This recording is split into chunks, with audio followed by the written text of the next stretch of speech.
إن الحمد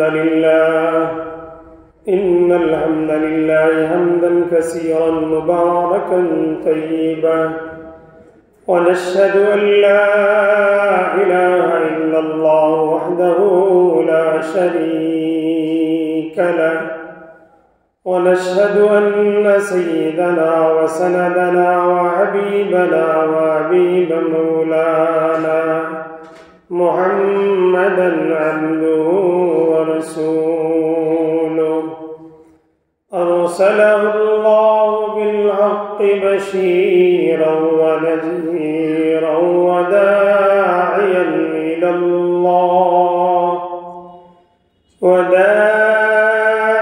إلى الله بإذنه وسراجا منيرا أما بعد فأعوذ بالله من الشيطان الرجيم بسم الله الرحمن الرحيم يا أيها الذين آمنوا اتقوا الله حق تقاته ولا تموتن إلا وأنتم مسلمون وقال سبحانه وتعالى إن الله يأمركم أن تؤدوا الأمانات إلى أهلها وقال النبي صلى الله عليه وسلم لا إيمان لمن أمانة له أو كما قال عليه الصلاة والسلام وقال النبي صلى الله عليه وسلم إذا حدث الرجل بالحديث ثم التفت فهي الأمانة أو كما قال عليه الصلاة والسلام بارك الله لنا ولكم في القرآن العظيم ونفعنا وإياكم بالآيات والذكر الحكيم প্রত্যেকে দরুদ ইব্রাহিম তেলাওয়াত করি আল্লাহুম্মা সাল্লি আলা মুহাম্মাদ ওয়া আলা আলি মুহাম্মাদ কামা সাল্লাইতা আলা ইব্রাহিম ওয়া আলা আলি ইব্রাহিম ইন্নাকা হামিদুম মাজিদ আল্লাহুম্মা বারিক আলা محمد وعلى آل محمد كما باركت على إبراهيم وعلى آل إبراهيم إنك حميد مجيد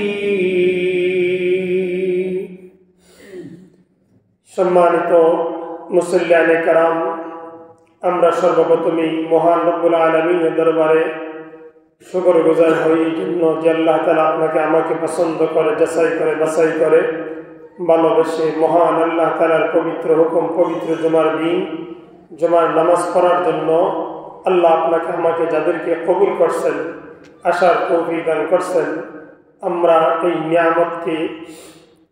নিয়ামত মনে করে মহান আল্লাহ তাআলার তরফ থেকে বিশেষ একটি উপহার মনে করে আল্লাহ যেহেতু আমাকে পছন্দ করেন ভালোবাসেন বিদায় আল্লাহ তাআলার হুকুম পালনের জন্য আল্লাহ আমাকে আপনাকে সুযোগ করে দিয়েছেন তো যে আল্লাহ আমাকে মহব্বত করে মসজিদে পাঠাইলেন সেই আল্লাহকে আমাদের তো উচিত আল্লাহকে ভালোবেসে মহব্বত করে আল্লাহর এই নিয়ামতের শুকর আদায় করা। এই জন্য প্রত্যেকেই অন্তর থেকে ভালোবাসা নিয়ে মহব্বত নিয়ে সওয়াব পাওয়ার আশা নিয়ে আল্লাহকে খুশি করার জন্য অন্তরের অন্তঃস্থল থেকে বলি আলহামদুলিল্লাহ। সম্মানিত মুসল্লিয়ানে কারাম, মহান রব্বুল আলামিনের অসংখ্য গণিত নিয়ামত আল্লাহ তাআলার আমরা উপভোগ করতেছি। এই নিয়ামতের মধ্য থেকে অন্যতম একটি নিয়ামত হলো আল্লাহ আপনাকে আমাকে সুস্থতা নামক নিয়ামত দান করছেন, সুস্থ শরীর দান করছেন। এই জন্য আল্লাহ তাআলার হুকুম পালন করার জন্য আল্লাহর ঘর পর্যন্ত আসার সুযোগ হয়ে গেছে। এজন্য আল্লাহ তাআলার নিয়ামতের শুকর আদায় আমরা আমাদের জিন্দেগি বর পর্যন্ত যদি মরণ পর্যন্ত যদি আল্লাহ তাআলার দরবারে রুকু সাজদায় কাটায়া দেই, তারপর আল্লাহ তাআলার নিয়ামতের শুকর আদায় হবে না। তারপরেও যেহেতু হবে না বলে যদি আমরা বলে যে আর হবেই না, তাহলে আর শুকর আদায় করে কি লাভ? তাহলে শুকর আদায় করবো না। না রে ভাই, এই কথা বলার দ্বারা উদ্দেশ্য হলো আল্লাহ তাআলার অসংখ্য গণিত নিয়ামত আমরা উপভোগ করতেছি। এই জন্য আল্লাহ তাআলার কাছে বলা, আল্লাহ তোমার যে পরিমাণ নিয়ামত আমরা খাইতেছি, উপভোগ করতেছি, সবগুলার তো আমরা শুকর আদায় করতে পারবো না। কমসে কম শুকর আদায়ের যে তালিকাটা আছে, আমল নামাটা আছে, ওই তালিকায় যেন খুঁজে আমার নামটা পাওয়া যায়। আমি অমুকের সন্তান, আমি অনেকগুলা নিয়ামত আল্লাহর উপভোগ করছি, আমি একদিন না একদিন আল্লাহর নিয়ামতের কি করেছিলাম? শুকর আদায় করেছিলাম।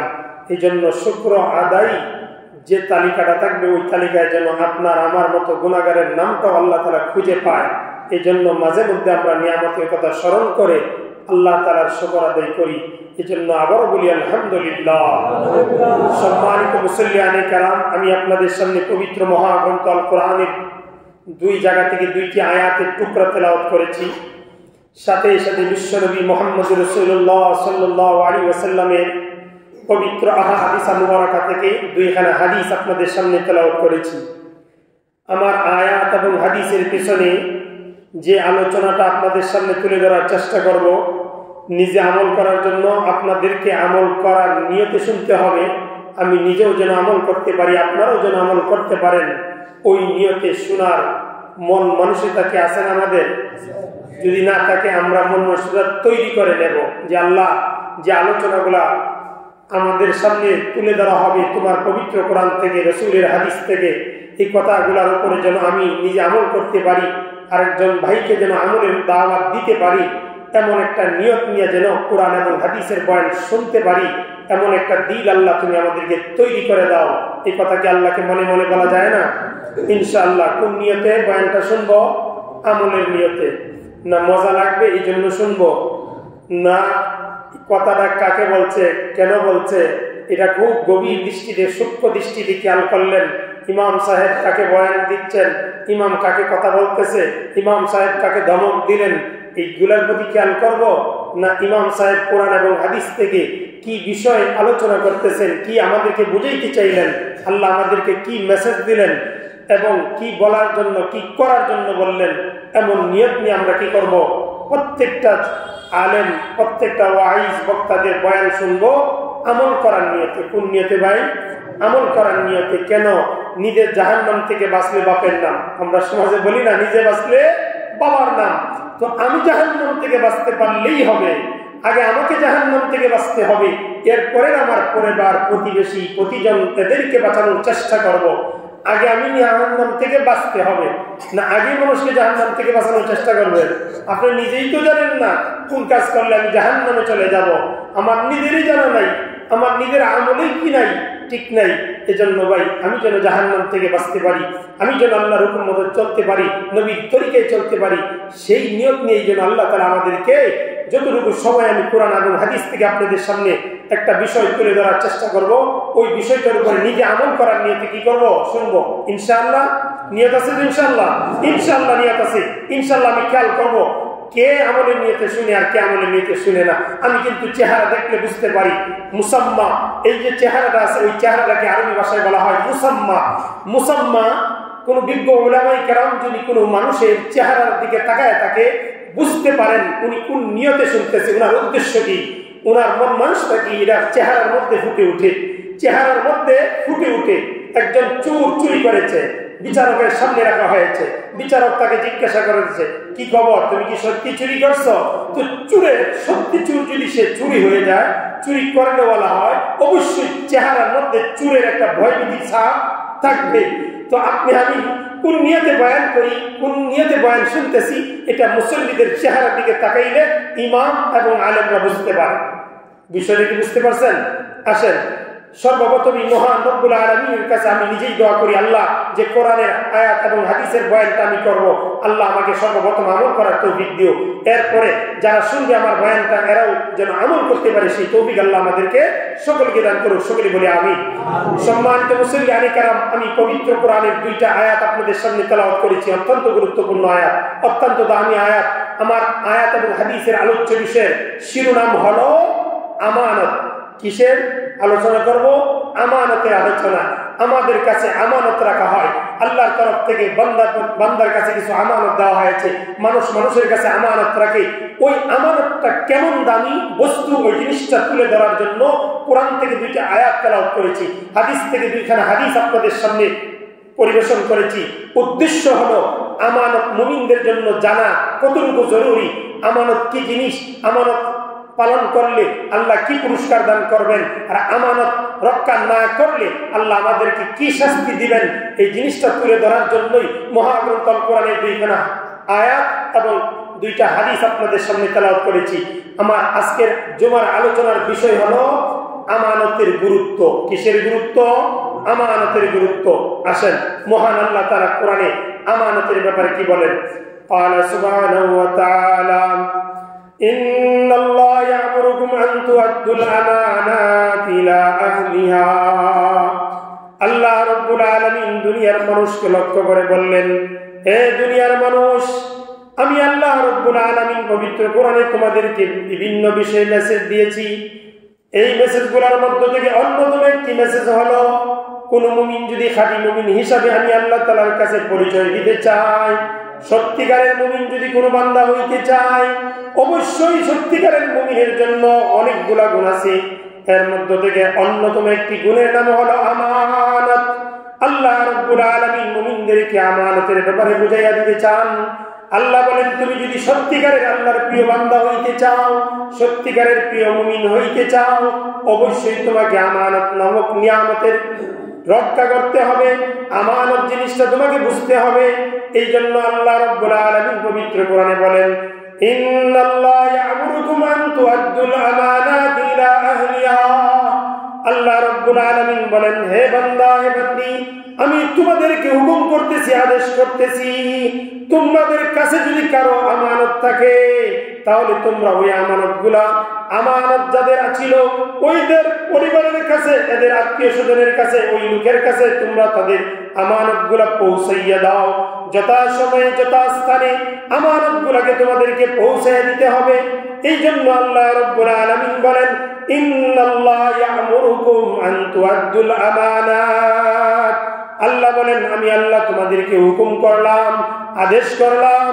আল্লাহ বলেন, যারা আমার হুকুম মানবে না, আমার আদেশ পালন করবে না, তারা আমার একটা ফরজকে পরিত্যাগ করলো। হে মুসলমানের সন্তান, কোন মুসলমান যদি আল্লাহর একটা ফরজকে অন্যায় অমান্য করে, আল্লাহ রাব্বুল আলামিন বলেন তার আমলনামার মধ্যে একটা কবিরা গুনার নেকি, তার গুনাহ তার আমলনামায় লিপিবদ্ধ করে দেওয়া হবে। আল্লাহ রাসূল বলেন, একটা ফরজ যদি কোনো মুসলমানের সন্তান পরিত্যাগ করে, তার শাস্তি হলো, আল্লাহর হাবিব বলেন, তাকে জাহান্নামে 7000 বছর জাহান্নামের আগুনে জ্বলতে হবে। ও মুসলমানের সন্তান, কোন মুমিন যদি আমার কাছে কোনো একটা জিনিস আমানত রাখে, ওই আমানতটা যদি আমি রক্ষা না করি, তাহলে একটা ফরজকে আমি অমান্য করলাম, একটা ফরজ দায়িত্ব আমি পালন করলাম না। এই জন্য মনে রাখতে হবে, এই একটা আমানত অমান্য করার কারণে 7000 বছর জাহান্নামের আগুনে জ্বলতে হবে। একদিন নয়, 2 দিন নয়, 3 দিন নয়, দুনিয়ার দিনের মতো দিন নয়, দুনিয়ার রাত্রের মতো রাত্র নয়, 7000 বছর জাহান্নামের আগুনে জ্বলতে হবে। এই জন্য আল্লাহ বলেন, ইন্নাল্লাহা ইয়া'মুরুকুম আন তু'আদ্দুল আমানাতি ইলা আহলিহা। ও মুসলমানের সন্তান, তোমাদের কাছে সমাজের আমানত আছে, তোমাদের কাছে আল্লাহর আমানত আছে, তোমাদের কাছে তোমাদের পরিবারের মানুষ তোমাকে বিশ্বাস করে টাকা পয়সা ধন দৌলত বিভিন্ন কথাবার্তা তোমাদের কাছে আমানত রাখা হয়। এই জন্য আল্লাহ রাসূল হাদিসের মধ্যে বলেন, আল্লাহ রাসূল অনেক দুঃখ নিয়ে, অনেক কষ্ট নিয়ে একটা হাদিস তেলাওয়াত করেছেন। আল্লাহ রাসূল নিজেই বলতেছেন, হে আমার উম্মতেরা শুনো, লা ঈমানা লিমান আমানাতা লা। আল্লাহর রাসূল বলেন, আমার উম্মতেরা, তোমরা যারা আমানত রক্ষা করতে পারবে না, মনে রাখবা তোমাদের ঈমান নাই, ঈমান নাই। আপনার সন্তান আপনার কাছে একটা আমানত রাখছে, অথবা আমার চাচার ঘরের ভাই আমার কাছে একটা বিশ্বস্ত মনে করে বলল, চাচা আমার 10,000 টাকা আপনার কাছে আমানত রাখলাম, এই টাকাটা আমাকে যথাসময় চাইলে আমাকে দিয়ে দিবেন। আমি আর কোনো মানুষ বিশ্বস্ত মানুষ পাই না, আপনাকে আমার বিশ্বাস মনে হয়, বিশ্বস্ত মানুষ মনে হয়। ও মুসলমানের সন্তান, আমাদের সমাজেও অনেক মুরব্বীরা আছে, অনেক মা বোনরা আছে যাদেরকে সমাজের মানুষ বিশ্বাস করে, নিজের পরিবারের মানুষকেও বিশ্বাস করে না, অন্য পরিবারের অভিভাবককে মানুষ বিশ্বাস করে। নিজের ধন দৌলত টাকা পয়সা, অনেক সময় নিজের ভিতরে অনেক দামি কথা থাকে, ওই কথাগুলো মানুষের কাছে বিশ্বাস করে গিয়া বলে, মেম্বার সাহেব আপনার কাছে আমি বিশ্বাস তো মনে করি, আমি আমার এই গোপন জিনিসটা কারোর সাথে শরীক করতে চাই না, আপনাকে আমার বড় বিশ্বস্ত মনে হয়, এই জন্য আপনাকে আমি শেয়ার করতেছি, কিন্তু আপনার কাছে আমাকে ওয়াদা দিতে হবে, এই কথাটা আপনার কাছে আমার আমানত, এই কথাটা কোনোদিন কারো কাছে বলবেন না, শুধু আপনি মনে রাখবেন, আর কারো কাছে বলার প্রয়োজন নাই, কারণ কারো কাছে বলার আমি প্রয়োজন মনেও করি না। এই জন্য মুসলমানের সন্তান, অনেক মানুষ আপনাকে প্রিয় মনে করে, বিশ্বস্ত মনে করেও অনেক অন্তরের খবর, অন্তরের সংবাদও মানুষের কাছে গিয়ে শেয়ার করে। অনেক ভাই এমন আছে, এই সমাজে আছে, আপনাদের সমাজে আছে, আমি ইমামকে বিশ্বাস মনে করে আসিয়া বলে, ইমাম সাহেব হুজুর একটা মনের দুঃখ আপনার কাছে বলতে চাইছিলাম, কিন্তু একটা ওয়াদা আপনি দিতে হবে, আপনাকে আমি বড় বিশ্বাস করি, এই কথাটা কোনোদিন কাউকে বলতে পারবেন না। আমি তখন ওই মানুষটাকে বলি, আপনার যদি এমন মনে হয়, আমাকে আপনার অন্তর থেকে বিশ্বস্ত মনে হয়, তাহলে আমার কাছে আপনার এই অন্তরের খবরটা, অন্তরের অবস্থা আমার কাছে ব্যক্ত করতে পারেন। আর যদি মন না সাড়া দেয়, হৃদয় যদি বলে না না এই কথাটা ইমামের কাছে বলা যাবে না, তাহলে সাবধান, ওই কথাটা আমার কাছে বলবেন না। কেন? সম্ভবত এমন হইতে পারে ওই কথাটার আমানত আমি রক্ষা করতে পারবো না, তখন আপনি কষ্ট পেয়ে যাবেন, তখন আমি আল্লাহ তাআলার কাছে জবাবদিহিতা হয়ে যাব, তখন রব্বুল আলামিন তো আমাকে প্রশ্ন করবেন, ওই মানুষটা তোমাকে বিশ্বস্ত মনে করে একটা কথা আমানত রাখলো, ওই কথাটা তুমি তার পরিবারের কোনো একজন মানুষের কাছে শোনাইয়া দিলা, যার কারণে তার এখন পরে পেরেশানির শিকার হইতে হইল, তার হতাশার শিকার হইতে হইল।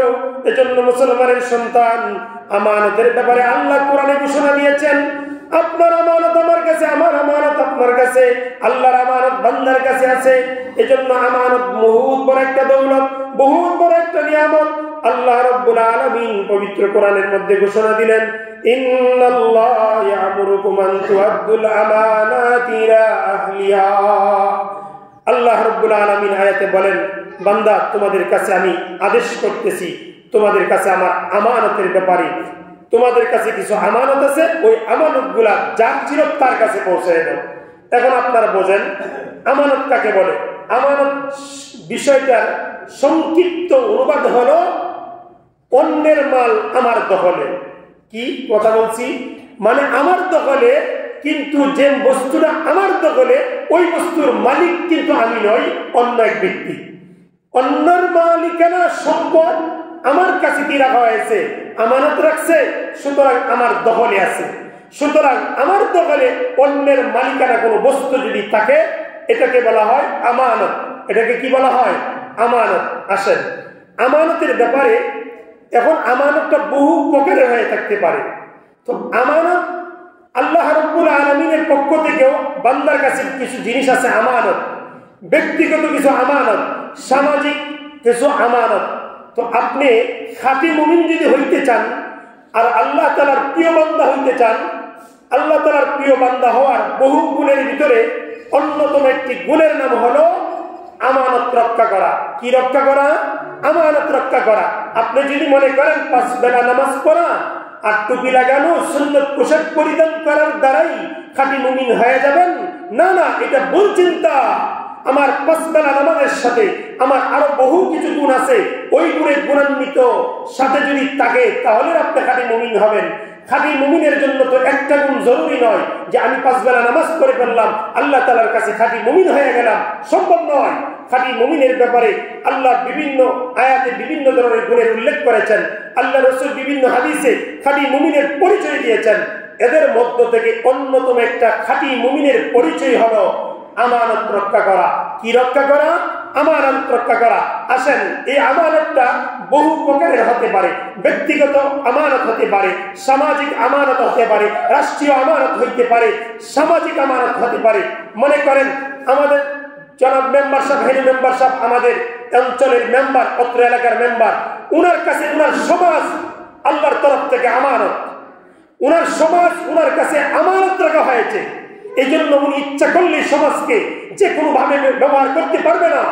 সমাজের মানুষের চাহিদা মেটানো এটা তাদের উনাদের কাছে আমানত। চেয়ারম্যানের কাছে অত্র ইউনিয়ন আমানত।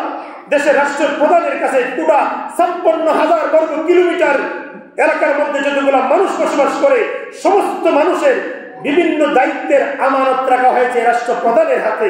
সুতরাং ইউনিয়নের দায়িত্ব থেকে উনি ওনার আমানত রক্ষা করবে, চেয়ারম্যানের দায়িত্ব থেকে ইউনিয়নের আমানত রক্ষা করবে, মেম্বারের দায়িত্ব থেকে অত্র এলাকার জয়টা গ্রাম নিয়ে উনি মেম্বার হয়েছেন, ওই গ্রামের মেম্বার হওয়ার, প্রতিনিধি হওয়ার আমানত রক্ষা করবে। আমি মসজিদের ইমাম, আমার এই সমাজ আমার কাছে ইসলামের দৃষ্টিকোণ থেকে আমার কাছে আমানত। সুতরাং এই আমানত আমি রক্ষা করতে হবে। আর না হয় কিয়ামতের ময়দানে কাঠগড়ায় দাঁড়াইয়া ইমামতি কিভাবে করছিলা, কেমন করে করছিলা, কি দায়িত্ব ছিল, সেগুলোর জবাব দিয়ে যাও হাসরের ময়দান থেকে। সুতরাং মনে করবেন পাঁচ বেলা নামাজ পড়াইছি না, এটার জবাব শুধু আমাকে দিতে হবে না, বরং তুমি যে এই এলাকার ইমাম ছিলা, সমাজের নেতা, তোমাকে ইসলামের নেতা বানানো হয়েছিল, সমাজের কয়টা মানুষকে কিসের বয়ান দিয়েছিলা? শুধু কি খালি নামাজের বয়ানই দিছিলা, না রাষ্ট্র পরিচালনার বয়ানও তুমি দিছ? হক কথা কি সমাজে কয়টা বলছিলা? এগুলার জবাবের তালিকা দাও। তখন তো আমাকে জবাবের তালিকা দিতে হবে। ভাই, ইমামতি করা ৫,০০০ ১০,০০০ টাকা মাস শেষে আমি নিয়ে গেলাম, এটা কি আমার শেষ হয়ে গেল দায়িত্ব? না না, এই যে মাস আমি সময় কাটাই দিই, সমাজ কোন রোগে আক্রান্ত, সমাজের রোগগুলোকে ধরে ধরে সমাজের সামনে তুলে ধরা, এটা হলো ইমাম সাহেবের কাছে আল্লাহর তরফ থেকে আমানত। সুতরাং আমি ব্যক্তি, আমি সংসারের অভিভাবক, সংসারের একটা আমানত আছে, আমার স্ত্রী আমার অধীনে আছে, স্ত্রী আমার কাছে একটা আমানত নামক সম্পদ, স্ত্রী আমানত রক্ষা করতে হবে। সন্তান আমার বাবা হিসেবে আমার সন্তান আমার কাছে একটি আমানত। আপনি মসজিদ পরিচালনা করেন, মসজিদ কর্তৃপক্ষের কাছে এই মসজিদের দায়িত্বটা হলো তাদের কাছে একটি আমানত। সুতরাং আমানত যারা রক্ষা করবেন না, তাদের ভয়াবহ পরিণতির ব্যাপারে আল্লাহ তাআলা কোরআনে হাদিসে ঘোষণা দিয়ে গেছেন। আপনার আমার মনে রাখতে হবে, প্রতিটা মানুষের কাছে কিন্তু কোনো না কোনো আমানত আছে। হাত আমার কাছে আল্লাহ আমানত দিয়েছেন, মুখ আল্লাহ তাআলা আমার কাছে আমানত দিয়েছেন। আল্লাহ বলে দিয়েছেন, হে বান্দা, জিহ্বা আমি তোমাকে নিয়ামত হিসেবে দান করেছি, সাবধান, এই জিহ্বা তোমার কাছে আমার আমানত। এই জিহ্বাকে যে কোনো জায়গায় ব্যবহার করা যাবে না, এই জিহ্বা দিয়ে কাউকে গালি দেওয়া যাবে না, ওই জিহ্বা দ্বারা গীবত করা যাবে না। কেন?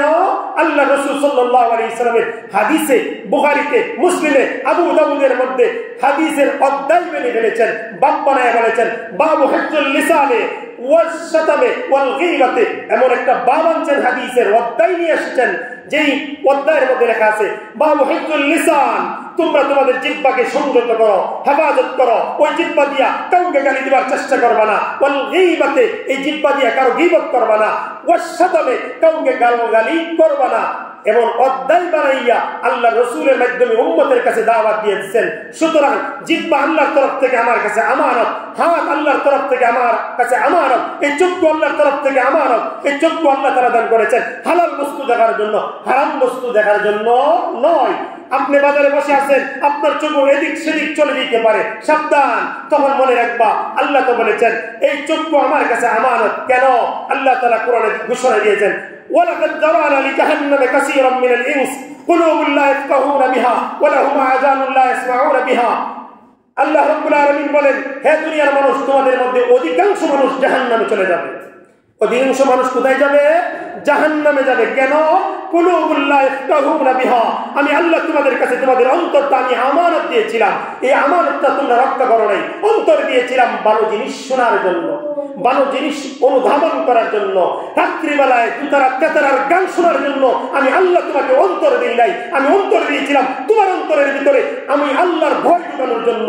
এই জন্য আল্লাহ কোরআনে বলেন, ইয়া আইয়ুহাল্লাযীনা আমানুত্তাকুল্লাহ হাক্কা তুকাতিহি ওয়া লা তামুতুন্না ইল্লা ওয়া আনতুম মুসলিমুন। হে ইমানদারের সন্তান, আল্লাহ বলেন আমি তোকে অন্তর দিলাম, ওই অন্তরের মধ্যে আল্লাহর ভয় ঢুকানোর জন্য। এমন ভয়, হাক্কা তুকাতিহি, ভয় করার মতো ভয় করতে হবে, যেই ভয়ের কারণে আমি মানুষের আমানতের খেয়ানত করব না, যেই ভয়ের কারণে আমি আল্লাহর ঘরের আমানতের খেয়ানত করব না, যেই ভয়ের কারণে অন্যের সম্পদ লুণ্ঠন করে খাবো না, যেই ভয়ের কারণে আমার কাছে মানুষ সম্পদ গুচ্ছিত রেখেছিল, আমানত রেখেছিল, আমি যদি মরে যাই এই সম্পদটা আমার সন্তানের কাছে, আমার পরিবারের কাছে পৌঁছাইয়া দিও। কিন্তু মুসলমানের সন্তান, আপনার অন্তরে আল্লাহর ভয় না থাকার কারণে এক লোক আপনার কাছে 10,000 টাকা আমানত দিল, ওই সম্পদ তো আপনি জানেন, ওই বান্দা জানে, আল্লাহ জানে, তৃতীয় আর কোনো ব্যক্তি জানে না। এ মুসলমানের সন্তান, তোমার অন্তরে যদি আল্লাহর ভয় থাকতো, তাহলে তুমি কোনো ব্যক্তির আমানত না জানলেও, যার ছিল আমানত ওই ব্যক্তি না জানলেও, ভুলে গেলেও তোমার তো স্মরণ ছিল, তোমার ভিতরে আল্লাহর ভয় যদি থাকে, হাক্কা তুকাতিহি, ভয় করার মতো ভয় যদি থাকে, অবশ্যই তুমি ওই আমানতগুলো ওই ব্যক্তির কাছে পৌঁছাইয়া দিবা। আল্লাহর রাসূল বলেন, ও মুসলমানের সন্তান, আলামাতু আয়াতুল মুনাফিক সালাস, মুমিন মুনাফিকের 3টি আলামত।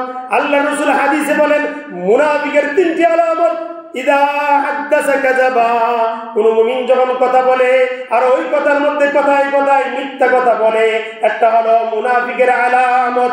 2 নম্বর আলামতের ব্যাপারে আল্লাহ রাসূল বলেন, ইদা ওয়াদা আখলাফা, যখন কোন মুমিনের সাথে ওয়াদা করে তখন ওয়াদা রক্ষা করে না, আখলাফা, তার বিপরীতটা করে। ও মুসলমানের সন্তান, আপনারা যখন কোন ব্যবসায়ী ভাইয়ের কাছে মালের জন্য যান, তখন টাকা না থাকলে ওই ব্যবসায়ী ভাইকে অনেক বলবে, আগতি মিনতি করে বুঝাইয়া বলেন, ভাই আগামীকালকে যেভাবে হোক আমি এই সরের টাকাটা দিয়া দেব।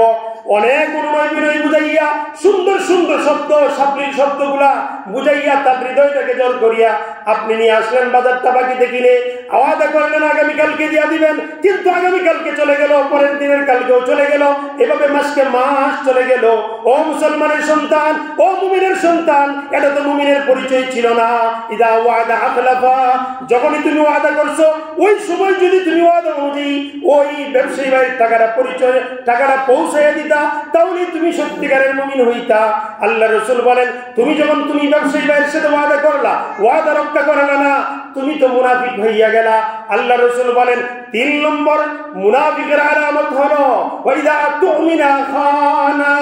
আল্লাহ রাসূল বলেন, যখন তোমার কাছে কোনো আমানত রাখা হয়েছে আর ওই আমানতের যখন তুমি খেয়ানত করবা, তখন তুমি মনে রাখবা তুমি মুনাফিক হয়ে গেছো। ও মুসলমানের সন্তান, সমাজ আমার কাছে আমানত, মসজিদ আমার কাছে আমানত, কর্তৃপক্ষের কাছে আমানত, ওই কর্তৃপক্ষের কাছে মসজিদের অর্থ সম্পদ থাকতে পারে, ওই সম্পদের খবর কেউ না জানুক আর না জানুক, তুমি জানো, তোমার রব জানে, তোমার সৃষ্টিকর্তা জানে, তুমি মরার পরে ওই কথাটার জবাব দিতে হবে। যেই জায়গার মধ্যে আল্লাহ বসাইল মসজিদের খেদমতের জন্য, আপনি অনেকটা দামি উপবেষ্ট দামি একটা জায়গায় বসে গেলেন, মনে রাখতে হবে আল্লাহ কোনো কারণে আপনাকে পছন্দ করেছে বিদায় মসজিদের খেদমতের জন্য আল্লাহ আপনাকে কবুল করেছে। এই জন্য এই কথা মনে করা যাবে না, যা মনে চাই তা করে ফেলবো, যা মনে চাই তা করে ফেলবো, যেমন মনে চাই তেমন ভাবে চলবো। কিন্তু একটা কথা মনে রাখবেন, আপনাকে আমাকে কোন একটা দিন মরতে হবে। ওই সময় কবরে গিয়া আল্লাহর ঘরের আমানতের ব্যাপারটা নিয়েও আল্লাহ আপনাকে প্রশ্ন করবেন, আমার ঘরের আমানত রক্ষা করছিলা কিনা, ওইটার জবাব হাসরের ময়দানেও দিতে হবে, কবরে গিয়েও দিতে হবে।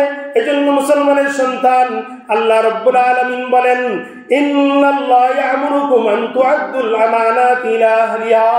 ও আমার বান্দা বান্দীরা, তোমাদের কাছে যাদের আমানত আছে ওই আমানতগুলা তুমি যথাস্থানে পৌঁছাইয়া দিবা। এটা হলো তোমার আমানতের রক্ষার দায়িত্ব, এটা হলো মুমিনের দায়িত্ব, এটা হলো আল্লাহর প্রিয় বান্দা হওয়ার একটা গুণের অন্যতম গুণের মধ্যে থেকে একটি গুণ। এজন্য আল্লাহ রাসূল বলেন, লা ঈমান লিমান আমানাতা লা। এই হাদিসটা আল্লাহ রাসূল অনেক কষ্ট নিয়ে ব্যথা নিয়ে মুমিনদেরকে বলছিলেন, লা ঈমান লিমান আমানাতা লা। ও আমার উম্মতেরা, যাদের মধ্যে আমানতদারি নাই তাদের ঈমান নাই, যাদের ঈমান নাই তাদের ঠিকানা জান্নাত হইতে পারে না, তাদের ঠিকানা জাহান্নাম ছাড়া বিকল্প কোনো রাস্তা হইতে পারে না। এই জন্য আল্লাহ রাসূল বলেন, মুনাফিকের আলামত 3টা। 3 নম্বর আলামতের মধ্যে বলেছেন আল্লাহ রাসূল, ওয়াইদা তুমিনা খানা, যখন তোমার কাছে কোনো জিনিস আমানত রাখা হবে, ওই আমানতের যখন তুমি খেয়ানত করলা, তখন তুমি সাথে সাথে মুনাফিক হইয়া গেলা। আল্লাহ রাব্বুল আলামিন বলেন, ও দুনিয়ার মুসলমানের সন্তানেরা, ও দুনিয়ার মানুষ, আমার কাছে একটা কাফিরের চেয়েও নিকৃষ্ট হলো একজন মুসলমানের সন্তান যখন আমানতের খেয়ানত করবে, যখন সে মুনাফিক হয়ে যাবে, আমার কাছে কাফিরের চেয়েও ওই লোকটা আমার কাছে সবচেয়ে বড় নিকৃষ্ট। কেন? আল্লাহ রাব্বুল আলামিন কোরআনে ঘোষণা দিয়েছেন কাফিরদের ঠিকানা জাহান্নাম। এই ক্লান্ত হয়ে গেছেন, এখানে সীমাবদ্ধ হয়ে গেছেন, কিন্তু আল্লাহ রাব্বুল আলামিন বলেন, ও মুসলমানের সন্তান, তোমরা তো কলিমা পড়ে ঈমান আল্লাহ, তোমাদেরকে অনেক সম্মান আমি আল্লাহ দান করলাম, কিন্তু তোমাদের ঈমান থাকার পরেও তোমাদের ভিতরে এমন কিছু গুনাহ ছিল যে গুণের কারণে ওই কাফিরের চেয়ে তুমি আমি আল্লাহর কাছে তুমি আরো নিকৃষ্ট হয়ে গেছো। এই জন্য আল্লাহ কোরআনে একটা আয়াত নাযিল করলেন মুনাফিকদের ব্যাপারে, ইন্নাল মুনাফিকিনা লিদ-দারকি আসফালি মিনাস সাফিলিন। আল্লাহ বলেন, ও কাফিরের সন্তানেরা, ও মুসলমানের সন্তান, কাফিরদেরকে কাফিরের ঈমান না আনার কারণে আমি তাদেরকে জাহান্নামে দিয়ে দেব। মুসলমানের সন্তান, তুমি তো আমি আল্লাহকে বিশ্বাস করতা, লা ইলাহা ইল্লাল্লাহ মুহাম্মাদুর রাসূলুল্লাহ, এই কথাটা তোমার দিলে ছিল, জবানে ছিল, এই কথাটা বিশ্বাস করার পরেও তুমি কেমন করে সমাজের আমানত রক্ষা করলে না, মসজিদের আমানত রক্ষা করলে না, মাদ্রাসার আমানত রক্ষা করলে না, তোমার বন্ধু তোমার কাছে টাকা আমানত রাখছিল, ওই টাকাটা তুমি কেন রক্ষা করলে না, যথাসময়ে কেন দিলে না? এই জন্য আল্লাহ রাসূল বলেন, আয়াতুল মুনাফিকি সালাস, মুনাফিকের তিনটি আলামত, ইদা হাদ্দাসা কাযাবা, যখন কথা বলবে মিথ্যা কথা বলবে, ওয়া ইদা ওয়াদা আখলাফা, যখন কোনো মুমিনের সাথে ওয়াদা করবে তখন ওয়াদার খেলাফ করবে, ওয়া ইদা তুমিনা খানা, যখন সে কোনো মুমিনের আমানত তার কাছে রাখা হবে তখন খেয়ানত করবে। আল্লাহ রাসূল বলেন, ওই তিন গুণে গুণান্বিত বহু কলিমাওয়ালা মুসলমান, বহু নামাজি, বহু তাহাজ্জুদওয়ালা মুসলমান, ওই তিন গুণে গুণান্বিত হওয়ার কারণে এরা কাফিরের চেয়ে আল্লাহর কাছে নিকৃষ্ট হইয়া যায়। এই জন্য আল্লাহ বলেন, তোমাদেরকে আমি জাহান্নাম তো দিব লিদ-দারকি আসফালি মিনাস সাফিলিন, জাহান্নামের যত নিম্ন শ্রেণীর জাহান্নাম আছে ওই জাহান্নামটাকে আমি মুনাফিকদেরকে উপহার দেব। ও মুসলমানের সন্তান, আপনার কাছে আমার কাছে বহু ধরনের আমানত রাখা হয়, আল্লাহর পক্ষ থেকে আমানত, সমাজের পক্ষ থেকে আমানত, আমার পরিবারের পক্ষ থেকেও আমানত। এই জন্য মুসলমানের সন্তান, আমরা অনেক সময় আমানত রক্ষা করি না। আপনারাও আমাদের কাছে, আমি ইমাম হওয়ার পরেও আমি আপনাদের কাছে অনেক সময় টাকা চাই মসজিদের জন্য, সিমেন্টের জন্য, মসজিদের ওয়াজের জন্য, আমার কাছে লিপিবদ্ধ থাকে, আমি চেষ্টা করি ওই টাকাটা যথা সময়ে যথাস্থানে দায়িত্বশীলদের কাছে পৌঁছাইয়া দেওয়ার জন্য। এরপরেও যদি খুদা না খাস্তা আমার দ্বারা কোনো ভুল হয়ে যায়, আমি ইমাম হইলাম এই জন্য আল্লাহ আমাকে ছাড় দিয়া দিবে, এমনটা মনে করা যাবে না। আল্লাহর কোরআনের অনুযায়ী আমরা যা অনুধাবন করলাম, সাধারণ মানুষ তাদের পাপ কোন না কোন উসিলাই আল্লাহর কাছে মাপ নেওয়ার ব্যবস্থার একটা ব্যবস্থা হয়ে যেতে পারে। কিন্তু কোন আলেম যদি জানিয়া বুঝিয়া এত কিছু জানলো, এত কিছু বুঝলো, এরপরেও যদি সে অপরাধ করে, আল্লাহ তার প্রতি সাধারণ গুনাহগারের তুলনায় ওই আলেমের প্রতি আল্লাহ বেশি রাগান্বিত হয়ে যাবেন, তাদের হিসাব তার উপর কঠিন হয়ে যাবে। এই জন্য প্রমাণ আছে, বুজুর্গানে দিন বলেন, শাররুল খায়রুল খিয়ার খিয়ারুল উলামা, শাররুল শিরার শিরারুল উলামা। বুজুর্গানে দিন বলেন, দুনিয়ার সমাজের মধ্যে সবচেয়ে উত্তম মানুষ হইল উলামায়ে কেরাম। দুনিয়ার সমাজের মধ্যে সবচেয়ে উত্তম মানুষ যেমন ভাবে সমাজের আলেমরা, তেমন ভাবে সবচেয়ে নিকৃষ্ট মানুষ হইল একদল আলেম সমাজ, যারা ইলম আছে আমল নাই, কোরআন জানে কিন্তু আমল করে না, সব কিছু বুঝে, সমাজকেও বুঝায় কিন্তু নিজে আমল করে না, ওই মানুষটাই হইল আলেম হওয়ার পরেও সমাজের মধ্যে সবচেয়ে নিকৃষ্ট। তাহলে মুসল্লি আলী কেরাম, কি বুঝতে পারলাম? আমার কাছে কোন ব্যক্তির কোন আমানত থাকতে পারে, আছে না? আমাদের সমাজে আমানত রাখে না ভাই? না আপনাদের গ্রামে রাখে না? আমার জানা মতে অনেক আছে। যেমন আমার একটা পরিবার, আমার সমাজে আমার পরিবারের মানুষের কাছে কিন্তু বহু মানুষ আমানত রাখে, যেটা আমি জানি আর কি। আমার পরিবারের মহিলাদের কাছে, আমার বাবার কাছে বহু মানুষ টাকা রাখতো, বহু মানুষ টাকা রাখতো। ব্যাংকেও তো বিশ্বাস করতো না যে পরিবার আমার বাবাকে মানুষের সাথে বিশ্বাস করতো। কেন? আমার বাবার কাছে যা টাকা দেওয়া হইতো, যেভাবে দেওয়া হইতো এইভাবেই বলে রাখতেন, টাকা পোকা ধরে ফেলতো, তবু এই টাকায় হাত দিতেন না, এমন বিশ্বাস করতো মানুষ। এখন চিন্তা করুন, আমানত বহুত বড়। ছোট্ট একটা ঘটনা বলি, আমানত যেই সেই দায়িত্ব নয়। আল্লাহ রাসূল সাল্লাল্লাহু আলাইহি ওয়াসাল্লাম আল্লাহ রসুলকে যখন বাধ্য করা হলো জন্মভূমি ছেড়ে দিয়ে তুমি চলে যাও মদিনাতে, তোমার জন্মভূমির মানুষ তোমাকে চিনে নেয়। অনেক সময় দেখবেন গ্রামের আলেমদেরকে গ্রামের মানুষ বেশি একটা সম্মান করে না। তার কারণ কি জানেন? গ্রামের মানুষ তাকে চিনে না, তার গুরুত্ব তার কাছে বোঝা আসে নাই। এই জন্য গ্রামের মানুষ গ্রামের সন্তানের আলেম সন্তানকে অনেক সময় দাম দেয় না। এটা হলো গ্রামের মানুষের মূর্খতার পরিচয়। একজন আলেম, সে আমার সন্তান, আমার গ্রামের সন্তান, আলেম হয়ে গেল, তাকে দেখা যায় অন্য এলাকায় গেলে মানুষ সালাম করে, সেলুট দেয়, সম্মান করে, এত ভালোবাসা। আর ওই আলেমটা যে গ্রামের, ওই গ্রামের মানুষই চিনল না। এটা আসলে নতুন কিছু নয়। আল্লাহ রসুল জন্মভূমি মক্কা, মক্কার মানুষটাই নবীকে চিনল না। তো আপনার আমার গ্রামের মানুষ আমাদেরকে কি দাম দিবে? আমাদের গ্রামের আলেম তো, এই জন্য আমাদের সম্মান নেই। যাই আমরা অন্য জায়গায় চলে যাক, আপনাদের মহল্লার কোন আলেম অন্য জায়গায় খেদমত করে আসছে, গিয়া দেখেন উনি যে এলাকায় খেদমত করে আসছে ওনাকে কি সম্মান ওনারা করে, কি ভালোবাসা ওনারা দেয়। এটা আমাদের মূর্খতার পরিচয়। এই জন্য গ্রামের আলেম মনে করলি কি শেষ, আমাদের গ্রামের হুজুর তো, গ্রামের হুজুর কি হয়েছে? ওই হুজুর আল্লাহ তাআলার কাছে যেমন দামি, তোমার গ্রামের হুজুরের সম্মান আল্লাহ তাআলার কাছে এমনই দামি। সুতরাং আল্লাহ রসুল যখন মক্কা থেকে মদিনায় চলে যাবেন, আল্লাহ বললেন তুমি এক কাজ করো, মদিনার মানুষ তোমাকে সুখ দিচ্ছে না, তুমি মদিনা মক্কা ছেড়ে মদিনায় চলে যাও, হিজরত করো। হুকুম আসছে। যে রাত্রিতে নির্দেশ আসলো, ওই রাত্রি সে হযরতে রাসূল আকরাম সাল্লাল্লাহু আলাইহি ওয়াসাল্লাম হযরতে আলী রাদিয়াল্লাহু তাআলাকে ডাকলেন। বুঝেন কেন ডাকলেন? শুনেন, আমানত বহুত বড় জিনিস। আল্লাহ রসুলকে হুকুম করা হয়েছে আল্লাহর তরফ থেকে, হে আমার নবী, তুমি আজকে রাত্রিতেই মক্কা ছেড়ে মদিনায় চলে যাও। মক্কার মানুষ তোমাকে সম্মান করে না, প্রয়োজন নেই এই মক্কা থাকার। যেখানে গিয়ে দিনের খেদমত করতে পারবা ওইখানে যাইবা, যে এলাকার মানুষ তোমাকে সম্মান করবে ওই এলাকায় থাকবা। সুতরাং একটা আলেম একটা সমাজে দীর্ঘদিন খেদমত করে কখন? যখন এই এলাকার মানুষ তাকে ভালোবাসা দিয়ে রাখে, সম্মান দিয়ে রাখে, ততদিন তাকে আর না হয় ওই আলেমের দ্বারা খেদমত এখানে না হলে অন্য জায়গায় হলেও আল্লাহ তাআলা করাইবে।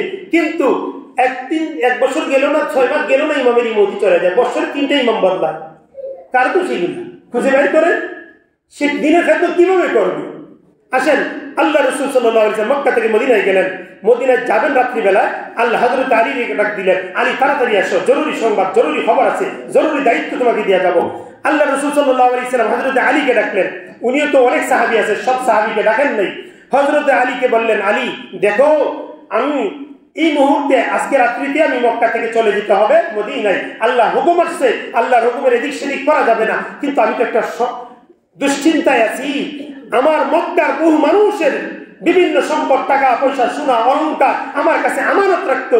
আমি এখন তো এই জিনিসগুলা যার জিনিসগুলা যার জায়গায় দিতে পারবো না, এই সময়টাই আমার কাছে নাই, আমি তো চলে যেতে হবে। হে আলী, একটা তালিকা নাও, তালিকার মধ্যে লেখো আমার কাছে 3 ভরি স্বর্ণ আছে, অমুকের ছেলে অমুকের, অমুক এলাকার, অমুক গ্রামের। এভাবে হযরতে আলীকে ডাকলেন, বললেন লিখতে থাকো। আর আমি বলতেছি ওই জিনিসটা অমুকের, ওই জিনিসটা অমুকের, ওই জিনিসটা অমুকের। তুমি খবরদার ওই আমানতগুলা যথাস্থানে পৌঁছায় দিবা আলী। আমার এই জিম্মাদারিটা তুমি পালন করবা। সমাজের মানুষ আমাকে বড় বিশ্বাস করে। এমনকি আলীকে বললেন, হ্যাঁ আলী, তুমি কথা মনে করিও না, এখানে যেগুলো সম্পদ আছে এই সম্পদগুলো সবগুলো মুসলমানের নয়, বহু কাফিরের সম্পদ আছে এখানে। কেন? কাফিররা, তাদের নেতা ছিল আবু জাহেল। আবু জাহেল ছিল কাফিরের নেতা, আর আমি রাসূল ছিলাম মুসলমানের নেতা। কিন্তু দেখা গেছে বহু কাফিররাও আমার কাছে সম্পদ কি রাখতো, আমানত রাখতো। আমি জিজ্ঞাসা করতাম, কি খবর, তোমরা দল করে একজনের, নেতা মানো আরেকজনের, তোমাদের টাকাটা কি তোমাদের নেতা আবু জাহেলের কাছে রাখা যায় না? এই টুকলাটা কি আবু জাহেলকে দেওয়া যায় না? বলে তখন কাফির বলে, ও আল্লাহর রাসূল, সম্পদের টুকলা দেব আবু জাহেলের কাছে। টুকলা সম্পদের ভিতরে, যে সম্পদটা টুকলার ভিতরে আছে, ওই সম্পদ পাবো তো দূরের কথা, টুকলাও খুঁজে পাওয়া যাবে না আবু জাহেলের কাছ থেকে। এই বিশ্বাসটাই আমাদের নেতার প্রতি আমাদের নাই। সুতরাং আমরা যদিও কাফির হই, আমার মক্কা নগরীতে একটা ব্যক্তি আছে বিশ্বস্ত, as-সাদিকুল আমিন, যাকে আমরা উপাধি দিয়েছি, তিনি হলেন আপনার নবী, বিশ্বনবী মুহাম্মদ রাসূলুল্লাহ। চিন্তা করেন, মক্কার কাফিররা পর্যন্ত আল্লাহ রাসূলের কাছে আমানত রাখতো। কি পরিমাণ বিশ্বাস কামাই করলে একজন বিরোধের, আমার বিপক্ষের দলের লোকরাও আমাকে বিশ্বাস করে। কেন? আমার ব্যক্তিগত চরিত্রের কারণে। আলীকে বললেন, আমি এখান থেকে চলে যাব, যথাস্থানে যার যার সম্পদ আছে সবগুলা পৌঁছায় দিবা, সময় মাত্র 3 দিন। সময় মাত্র কয় দিন? 3 দিন। হযরত আলী রাদিয়াল্লাহু দায়িত্ব নিয়ে নিলেন। আলী মনে মনে কয়, এই 3টা দিন আমি তো সুখে ঘুমাইব। কি বলে দেখেন, ঘটনা অন্যদিকে মোড় মারতেছে। আলী কয়, এই 3টা দিন এমন সুখে ঘুমাইব, এমন সুখ আমার জীবনে আর আসবে কিনা জানি না। এত সুখ কেন? কইছে 3 দিনের ভিতরে আমানত পৌঁছে দিতে হবে। আলী বলে আজকে 3টা রাত খুব আরামে ঘুমাইবো। কেন ঘুমাইবো আরামে? এই 3 দিনের ভিতরে আজরাইল আমার কাছে আসবে না। বিষয়টা বুঝেন, আজরাইল এই 3 দিনের ভিতরে আসবে না। আমার নবী বলেছেন 3 দিনের ভিতরে এই আমানত যাত্রীর জায়গায় পৌঁছায় দেওয়ার জন্য। সুতরাং আমানত পৌঁছানোর আগ পর্যন্ত আজরাইল এসে আমার জান কবজ করবে না, আমার মরণ হবে না। সুতরাং 3টা দিন নিশ্চিন্তে আমি ঘুমাইতে পারবো। চিন্তা করছেন আমানত কত বড় দামি জিনিস, 3 দিনের ভিতরে পৌঁছাইতে হবে। আলী রাদিয়াল্লাহু তাআলা আনহু প্রত্যেকের জায়গায় জায়গায় জায়গায় জায়গায় সম্পদগুলা নিয়ে দিয়ে আসছেন। এটা হলো as-Sadiqul Amin বিশ্বনবী মুহাম্মদ রাসূলুল্লাহর চরিত্র। সুতরাং পৃথিবীতে যত নবী আল্লাহ তাআলা পাঠাইছিলেন, কোন নবী মিথ্যা কথা বলতেন না, কোন নবী আমানতের খেয়ানত করতেন না। সুতরাং কোন মুসলমানের সন্তানের কাছে যদি কোন আমানত রাখা হয়, আমানত রক্ষা করে, তাহলে বুঝবেন আপনার মুমিনের অন্তরের চরিত্রের ভিতরে নবীদের গুণ চলে আসছে। বিষয়টা বুঝছেন? নবীদের গুণ নিয়ে আমানত রক্ষা করা। কোনদিন নবীরা মিথ্যা কথা বলে নাই। আপনি যদি জীবনে কোনদিন মিথ্যা না কথা বলেন, তাহলে বুঝবেন আপনি মুমিন। এই মুমিনের চরিত্রের ভিতরে নবীর গুণটা চলে আসছে। সুতরাং আমরা কি গুনাহ নিয়ে মরতে চাই না নেকি নিয়ে মরতে চাই? তাহলে একটা কথা, ছোট্ট কথা বলে শেষ করছি। যে সন্তানের কলিজায় আল্লাহর ভয় আছে, ওই সন্তানের কাছ থেকে মা বাবা সম্মান মর্যাদা পাবে, ওই সন্তানের দ্বারা সমাজের কাজে আসবে। যার অন্তরে আল্লাহর ভয় নাই, ওই কুলাঙ্গার সন্তানের দ্বারা মা বাবা কোনোদিন খেদমত নিতে পারবে না, মা বাবার কথা কোনোদিন মানবে না, মা বাবারাও ওই সন্তানের প্রতি ভালো কিছু পাওয়ার আশা করবেন না। এটা মূর্খতা ছাড়া আর কিছুই হবে না। সুতরাং সবকিছু রক্ষার মূলে আল্লাহর ভয়। কার ভয় ভাই? আল্লাহর ভয়। আমার যদি আল্লাহর ভয় না থাকে, আমার এক ভাই 500 টাকা দিছে, আমি রে গোপন রেখে কেটে দিয়ে সেক্রেটারি বললাম নেন টাকাটা। উনি কি জানে আমি যে সন্ধ্যার সময় কাটতে 500 টাকা দিচ্ছি? উনি জানে? সেক্রেটারি আমার সাথে ছিল, তা আমি 500 টাকা গাইড করলাম, অল্প সময় ভালো ব্যবসা করলাম, বিনা পুঁজি ব্যবসা হয়ে গেল। 500 টাকা কামাই করে দেখেন, সারাদিন রুজি রোজগার করার পরে 500 টাকা এরপরেও মালিকের পিছনে দৌড়তে হয়। আমি তো 5 মিনিট লাগলো না, 1 মিনিটের ভিতরে 500 টাকা তালিকা থেকে সরে দিয়া নিলাম। সেখানে যাবেন 30 টাকা তুলছি। বাইরে তো মনে মনে কইলাম অনেক টাকাই রুজি করছি আজকে, অনেক টাকা রুজি করছি না। আমার বাস রেডি হচ্ছে। আমি যখন সিলেটে যাব, রাস্তায় অ্যাক্সিডেন্ট হইতে পারে, অথবা বাড়িতে যাওয়ার পথে শুনবো আমার সন্তান প্যারালাইসিস হয়ে গেছে। কেন? বাবা কুকর্ম করে, ওই কুকর্মের কারণে সন্তান পরিবারের উপরে আযাব গজব আসে। ফাবিমা কাসাবাত আইদিকুম, আল্লাহর কোরআনের আয়াত। তোমরাই তোমাদের মুসিবত তোমাদের কৃতকর্মের কারণে টেনে আনো। এজন্য ভাই আমানত রক্ষা করে চলবো ইনশাআল্লাহ। কেউ যদি বিশ্বাস করে আমাকে 10,000 টাকা দে, যেভাবে দে সেভাবে রাখার চেষ্টা করব, একটু এদিক সেদিক করবো না। আর আমানতদারি বিশ্বাস কামাই করা সকল মানুষের পারে না। আল্লাহ তাআলা আমাদেরকে যথাস্থানে যার যার অবস্থানে যার যার যার আমানত আছে, আল্লাহ আমাদেরকে আমানত রক্ষা করে দুনিয়া থেকে যেন ঈমান নিয়ে আর আমল নিয়ে নেক আমল নিয়ে মরতে পারি, সেই তৌফিক আল্লাহ আমাদের সকলকে দান করুক। ওয়া আখিরি দাওয়ানা আলহামদুলিল্লাহি রাব্বিল আলামিন।